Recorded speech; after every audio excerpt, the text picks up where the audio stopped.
Au printemps 2022, la famille Servière a rejoint le casting de l'émission Famille Nombreuse, La vie en XXL, émission de TF1 dont elle a ensuite été écartée en octobre.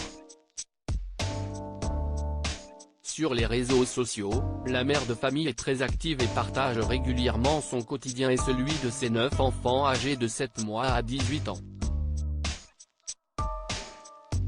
Mais ces derniers mois, la sérénité de la tribu a été brisée à de nombreuses reprises.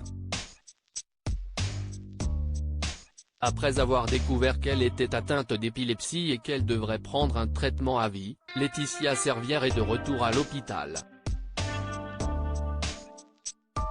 Mais cette fois, CIST pour son fils Léo âgé de 2 ans et 2 mois. Le mercredi 15 février 2023, elle s'est emparée de son compte Instagram pour expliquer en détail la situation qu'elle traverse actuellement. Fatiguée et inquiète, elle a révélé que son garçon devait réaliser un électroencéphalogramme, note de la rédaction.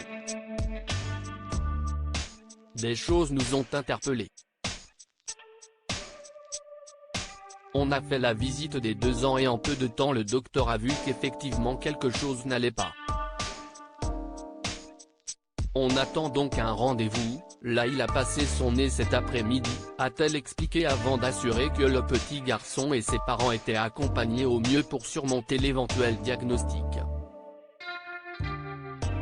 Il a un retard de langage très important. Et ne parle pas à 2 ans et 2 mois, a-t-elle ensuite révélé.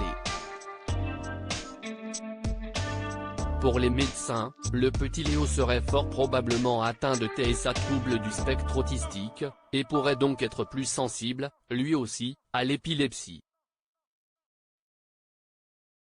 Une nouvelle inquiétante selon l'épouse de Sébastien, il serait même fort probable que le petit garçon ait déjà fait des crises non détectées. Ces dernières auraient pu avoir touché une zone du cerveau et privé Léo de la parole.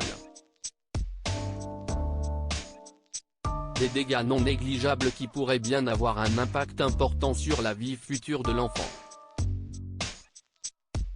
Le jeudi 16 février 2023, après une nuit compliquée, Laetitia Servière a de nouveau donné des nouvelles de son fils.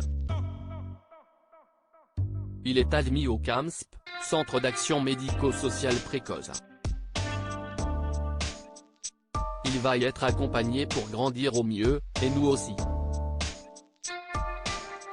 Les suivis par les professionnels vont se mettre en place au fur et à mesure et il va aussi passer des bilans, a-t-elle expliqué.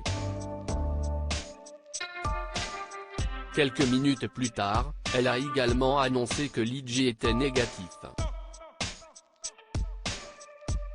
Espérons que tout se passe pour le mieux.